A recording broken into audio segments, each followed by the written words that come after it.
Good evening dear students. Polytechnic libre learning में आप सभी का स्वागत है। तो बच्चों, आज हम बात करने जा रहे हैं जो फ्री टैबलेट या स्मार्टफोन योजना है उसमें जो आपका डिजी शक्ति पोर्टल है उसमें आपका डेटा अपलोड होता है और जो भी कार्रवाई होती है वो डिजी शक्ति पोर्टल के माध्यम से होती है। तो बच्चों, इस समय मैंने आपको इसके पहले जो वीडियो बनाया था उसमें बताया था कि जो फर्स्ट ईयर से सेकेंड ईयर में छात्र छात्राएं गए हैं उनका जो डेटा है वो अपलोड हो रहा है। तो अपलोड होने के लिए मैंने आपको फॉर्मेट भी दिखाया था कि काफ़ी सारी चीज़ें हैं जो छात्र छात्राओं को देनी होती हैं और फिर उस डेटा को सभी क्लास के छात्र छात्राओं के साथ में एक्सेल सीट में जो फॉर्मेट है उसमें अपलोड कर दिया जाता है। तो बच्चों, उसमें छात्र छात्राओं का जो मोबाइल नंबर और ईमेल होता है वो सही सही होना बहुत जरूरी है। तो वो सही होना क्यों जरूरी है बच्चों? एक तो जब डेटा आपका अपलोड हो जाएगा और सत्यापित हो जाएगा तो सत्यापित होने के बाद छात्र अपने टैबलेट या स्मार्टफोन की स्थिति के बारे में जानकारी प्राप्त कर सकेंगे। तो यदि आप अपना मोबाइल नंबर ही गलत कर देंगे तो आपके पास कोई भी जानकारी नहीं आएगी। दूसरी जो बात है वो ये है कि जब आप छात्रों को उनके जो टैबलेट या स्मार्टफोन की स्थिति के बारे में एसएमएस द्वारा नियमित अपडेट प्राप्त होते रहेंगे। तो बच्चों, जब आपका डेटा अपलोड और सत्यापित हो जाएगा और तो टैबलेट या स्मार्टफोन की स्थिति के बारे में जब भी कोई सूचना होगी तो आपको एसएमएस के माध्यम से प्राप्त होती रहेगी। तो बच्चों, आपको अपने जो मोबाइल नंबर है और ईमेल आईडी है वो बिल्कुल सही सही देना है। यदि आपका पहले कुछ और था, कॉलेज के रिकॉर्ड में चेंज हो गया है, तो अपना सही मोबाइल नंबर और सही ईमेल आईडी जरूर संस्था में उपलब्ध करा दें। अब इसके साथ में बच्चों हम बात कर लेते हैं कि यदि जो छात्र छात्राएं जैसे जिनका मोबाइल नंबर चेंज हो गया है या ईमेल आईडी चेंज हो गया है तो वो संस्था में जो अपना नोडल अधिकारी हैं वहां पे जो डिजी शक्ति का कार्य देख रहे हो उनको बता दें। तो जैसे ही पोर्टल खुलता है तो उनका मोबाइल नंबर और ईमेल आईडी है वो भी अपडेट हो जाएगा या आप कहिए संशोधित हो जाएगा। तो ये काम भी आसानी से आप कर सकते हैं। अब एक बार मैं बच्चों फॉर्मेट आपको फिर से दिखा देता हूं जिसमें डेटा अपलोड हो रहा है ताकि आप पूरा डेटा अपना पहले से बना करके रखें और जैसे ही आपके संस्थान में मांगा जाए आप उसको तत्काल उपलब्ध करा दें। जैसे फिलहाल के लिए हमारे यहाँ जो बच्चे फर्स्ट ईयर से अभी सेकेंड ईयर में आए हैं यानी थर्ड सेमेस्टर में, तो तीनों ब्रांच का डेटा हमने एक्सेल सीट में उनका अपलोड कर दिया है और सभी वैलिड रिकॉर्ड हैं। कुछ गलतियां थी जो छात्र छात्राओं ने की थी उनको ठीक करा के हमने डेटा को अपलोड कर दिया है। अब जब उनका वेरीफाई होगा तो उनके पास एक मैसेज जाएगा।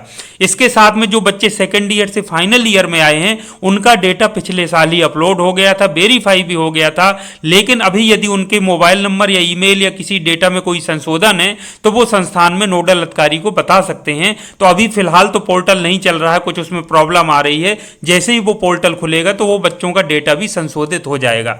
अब एक चीज और मैं बता दूं, जो फर्स्ट ईयर में इस साल प्रवेशित नौ प्रवेशित छात्र छात्राएं यानी फर्स्ट ईयर में एडमिशन ले रहे हैं और लेटरल एंट्री के थ्रू सेकेंड ईयर में प्रवेश ले रहे हैं, उनका डेटा अभी अपलोड नहीं हो पाएगा। उसका कारण यह है कि उनका अभी तक एनरोलमेंट नंबर जनरेट नहीं हुआ है। तो बच्चों, आपको पता है बीटीयूपी में एनरोलमेंट होता है, इसी तरह से बाकी कोई भी चाहे डिग्री कॉलेज हो, ग्रेजुएट कोर्स हो या आईटीआई वाले हो, उनका भी अपने जो विभाग है या डिपार्टमेंट है उनका या बोर्ड कहिए तो वहां पे एनरोलमेंट नंबर जनरेट होगा क्योंकि वो यूनिक होता है। तो एनरोलमेंट नंबर जनरेट होने के बाद ही उनका जो डेटा है वो अपलोड हो सकेगा। तो इसके लिए आपको थोड़ा इंतजार करना पड़ेगा। एक बार फिर से मैं आपको फॉर्मेट दिखा रहा हूं कि क्या क्या चीजें मांगी जा रही हैं ताकि आप अपने डेटा को बिल्कुल रेडी रख सकें और जैसे ही कॉलेज से मांगा जाए कॉलेज के संपर्क में रहें, तुरंत उपलब्ध करा दें ताकि समय से आपका डेटा अपलोड हो सके।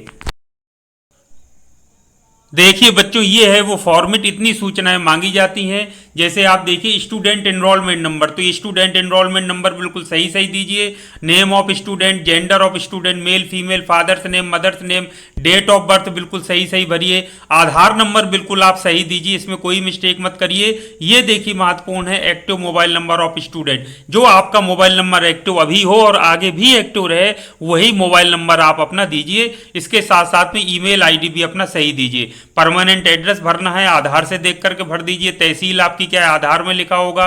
डिस्ट्रिक्ट आपका क्या है, वो नेटिव स्टेट ऑफ स्टूडेंट यानी मूल रूप से स्टूडेंट कहां से बिलोंग करते हैं। यूपी के हैं ज्यादातर तो उत्तर प्रदेश भर देंगे।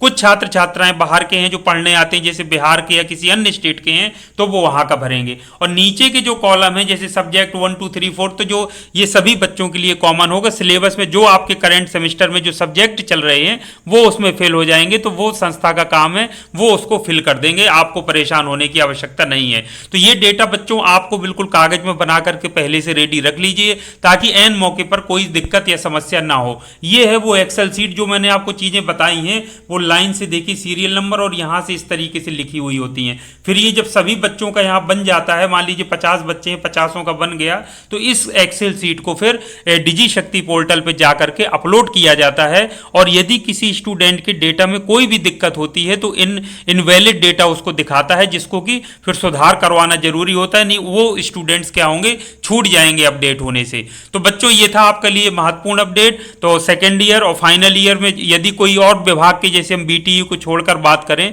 तो कई सारे ऐसे विभाग भी हैं जैसे ग्रेजुएशन कोर्स वाले या आईटीआई वाले, तो हो सकता है कि जो फाइनल ईयर में स्टूडेंट पहुंचे हैं उनके, तो उनका डेटा पिछले साल अपलोड और वेरीफाई ना हुआ हो, तो उनका भी अपलोड होने की कार्रवाई चल रही होगी। तो वो विशेष तौर पे ध्यान दें, अपना सही डेटा फाइनल ईयर में पहुंच गए हैं तो अपलोड जरूर करा दें और सही डेटा अपलोड कराएं, ताकि क्योंकि पहले जब टैबलेट या फिर स्मार्टफोन मिलेगा तो फाइनल ईयर के बच्चों को पहले प्राथमिकता दी जाएगी, और ज्यादा संख्या में आते हैं तो सेकेंड ईयर और फाइनल ईयर को हो सकता है एक साथ दिया जाए। अब ये भविष्य की बातें हैं, ये डिपेंड करेगा कि कितने नंबर ऑफ डिवाइसेस आगे चल करके मिलते हैं संस्थान को, उसी हिसाब से आपका वितरण होगा। तो ये थी बच्चों महत्वपूर्ण जानकारी। उम्मीद करता हूं कि आप संस्था के संपर्क में होंगे। आप कई बच्चों ने अभी तक एडमिशन नहीं कराया है या एडमिशन कराने के बाद भाग गए हैं, तो ऐसा मत करिए। डेटा अपना जरूर अपने क्लास टीचर को या जिसको भी कहा जाए दे दीजिए, ताकि समय से आपका डेटा अपलोड हो सके। हमारे यहाँ बच्चों अभी फर्स्ट ईयर से जो सेकेंड ईयर में बच्चे आए हैं, यानी थर्ड सेम में हैं, तीनों ब्रांच के हमने एक्सेल सीट में पूरा रिकॉर्ड बनवा करके उसको डिजी शक्ति पोर्टल पर अपलोड कर दिया है। और फाइनल ईयर के जो छात्र थे वो पिछले साल ही हमारे वेरीफाइड हो चुके थे अपलोड होने के बाद, तो उनका डेटा बस अपडेट करना बाकी है। तो अपडेट का ऑप्शन अभी नहीं खुल रहा है, जैसे ही अपडेट का ऑप्शन खुलेगा तो हम बच्चों को सूचना दे करके, अगर कोई अपडेट कराना चाहेगा कोई सूचना, तो वो भी हम अपडेट कर देंगे। तो ये था बच्चों महत्वपूर्ण जानकारी। उम्मीद करता हूं वीडियो आपको पसंद आया होगा। इसी तरह की उपयोगी जानकारी के साथ नेक्स्ट टाइम फिर मिलेंगे। तब तक के लिए थैंक यू वेरी मच। आप सभी का दिन शुभ हो।